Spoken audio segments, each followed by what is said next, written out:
किसान की हर चीज का रिकॉर्ड रखता है। अब ये सारा डिजिटाइज कर देंगे तो ये हेर फेर ऐसा हो नहीं सकता रिकॉर्ड में किसी भी हालत। नमस्कार, आप देख रहे हैं voice of MP, voice of India TV news channel में आपके साथ दिव्यानी शर्मा।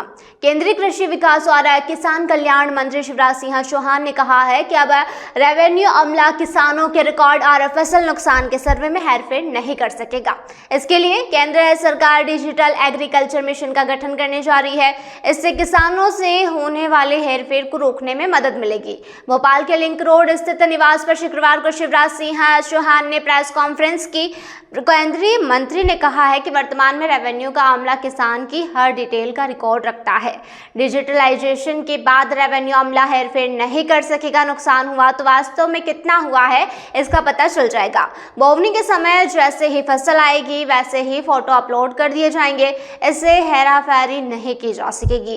वहीं किसान को उसके नुकसान का सही मुआवजा मिलेगा। उसके लिए ड्रोन भी दिए जा रहे हैं। ड्रोन की बैटरी डिस्चार्ज होने की स्थिति देखते हुए 5 बैटरियां अलग से दी जाएगी। तो डिजिटली टेक्नोलॉजी का उपयोग करते हुए किसान को जितना लाभ दिया जा सकता है उतना लाभ देने के प्रयत्न लगातार जारी है। शिवराज सिंह चौहान ने कहा है कि 2022-23 में देश की कुल खाद्य तेल की आवश्यकता 29.2 मिलियन टन थी, लेकिन हमारे यहाँ ऑयल सीड से 12.7 बिलियन उत्पादन होता है।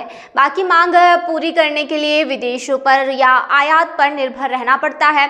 इसके लिए राष्ट्रीय खाद्य तेल मिशन तिलहन बनाया गया है। शिवराज ने कहा है कि वर्तमान में देश में चल रहे ऑयल सीड्स प्लांट का उत्पादन काफी कम है। किसानों को देने के लिए भारतीय कृषि अनुसंधान परिषद ICAR बीज बनाएगा। वहीं इन बीज को किसानों को फ्री में उपलब्ध कराया जाएगा।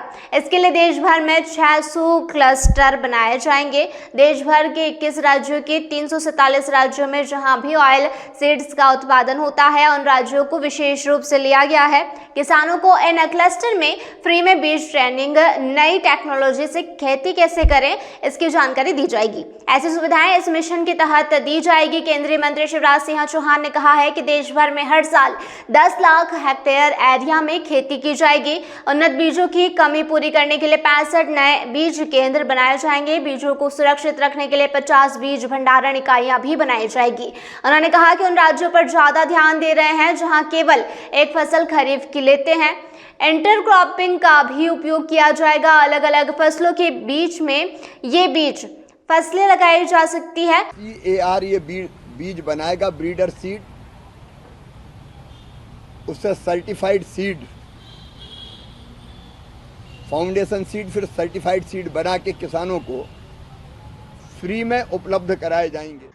पूरी खरीद किसानों से की जाएगी। शिवराज ने कहा है कि ध्यान रखा गया है कि राज्य जिस योजना को उपयोगी समझते हैं वे आवश्यकता के हिसाब से चुन सकते हैं। इस योजना का पैसा दूसरे में खर्च कर सकते हैं। पहले ऐसा नहीं था, लेकिन इस योजना में लचीलापन रखा गया है। एक सवाल के जवाब में केंद्रीय मंत्री ने कहा है कि कांग्रेस की प्राथमिकता न कभी खेती न किसानी की रही है। इनकी सरकार में खरीदी नहीं होती थी। इनका काम विरोध करना है तो राजनीति के लिए विरोध करते रहेंगे। युवाओं को रोजगार पर कहा कि बेरोजगारी भत्ता समस्या का समाधान नहीं है। नौजवानों को पैसे दे लेकिन काम सिखाएं। वे इस पर फोकस कर रहे हैं। ये था अब तक अपडेट। लगातार इस तमाम जानकारी अपडेट्स के लिए बन रही है वॉइस ऑफ एमपी और वॉइस ऑफ इंडिया टीवी के साथ।